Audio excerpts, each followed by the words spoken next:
HIV exposure के 45 दिन यानी कि 45 डेज बीत चुके हैं, तो फिर अब आपको क्या करना चाहिए और क्या नहीं करना चाहिए।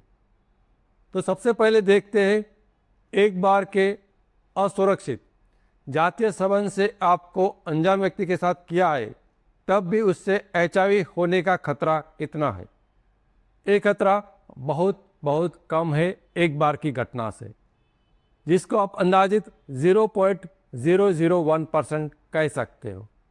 यानी कि यदि आप कुछ भी नहीं करते हो तब भी आप सेफ और सुरक्षित हो, उसकी संभावना है 99.999%।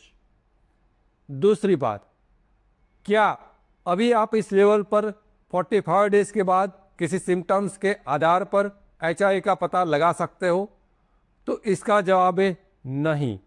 आप कभी भी किसी भी किस्म के सिम्टम्स के आधार पर HIV का निदान नहीं कर सकते हो। इसीलिए एक्सपोजर के बाद आपके सिम्टम्स को उस घटना से ना जोड़ें और सिम्टम्स को उसके साथ जोड़ने की गलती कभी भी ना करें। तो फिर पता कैसे चलेगा कि हमें ऐसा HIV हुआ है या नहीं हुआ? तो HIV हुआ है या नहीं हुआ, उसका सिर्फ एक ही तरीका है जानने का, और वह है लैबोरेटरी का टेस्ट।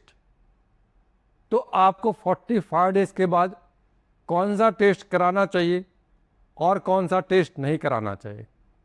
यदि आपने 17 दिन से लेकर 45 डेज के बीच में PCR क्वालिटेटिव टेस्ट कराया है और यदि आपका नेगेटिव है, तो आपको और कोई टेस्ट कराने की ज़रूरत नहीं है।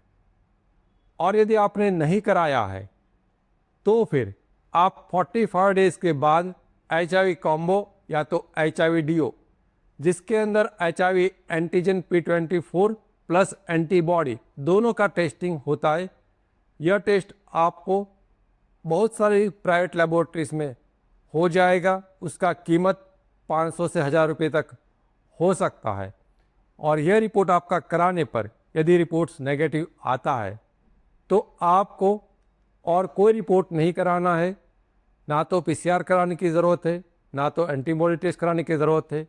आप सिर्फ HIV कॉम्बो एक ही टेस्ट से 45 डेज के बाद कराया है, तो ये साबित हो जाएगा कि आपको HIV नहीं है और वापस आपको और कोई टेस्ट कराने की ज़रूरत नहीं है।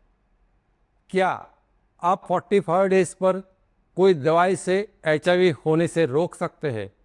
तो याद रखिए, HIV को रोकने के लिए सिर्फ और सिर्फ PEP एलोपैथी मेडिसिन का इस्तेमाल कर सकते हैं, लेकिन वह मेडिसिन का इस्तेमाल भी आपको 3 दिन के भीतर, एक्सपोजर से 3 दिन के भीतर आपको करना रहेगा।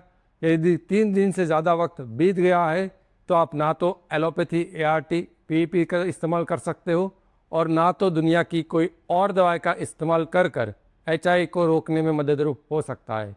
इसीलिए जब भी एक्सपोजर के 3 दिन बीत जाए, उसके बाद किसी भी किस्म की, दुनिया की किसी भी किस्म की दवाई का इस्तेमाल HIV के रोकने के लिए ना करें, क्योंकि वो कारगर नहीं है।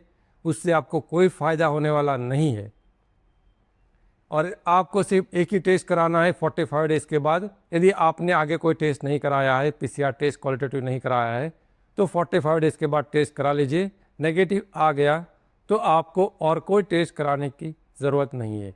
यदि आपके वहाँ पर यह टेस्ट उपलब्ध नहीं है, तो आपके पास दूसरा विकल्प क्या है।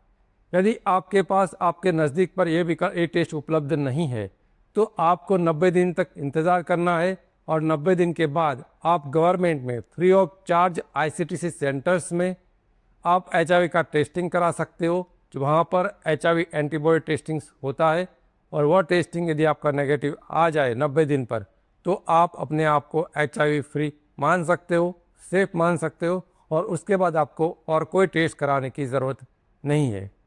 तो मैं आशा करता हूँ कि हमारा ये प्रयास HIV एक्सपोजर से जुड़ी हुई सही और सचोट इन्फॉर्मेशंस आप तक इस वीडियो के माध्यम से पहुँचाना, और एक्सपोजर के बाद आपका जो भी डर और दर्द है उसके दूर करने के लिए हम आपको मददरूप होते रहेंगे।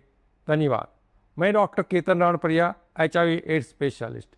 यदि आपको ये वीडियो पसंद आया है और यदि आप हमारे इस यूट्यूब के चैनल से जुड़ना चाहते हो तो आप सब्सक्राइब कर सकते हो और इस वीडियो को लाइक और शेयर कर सकते हो।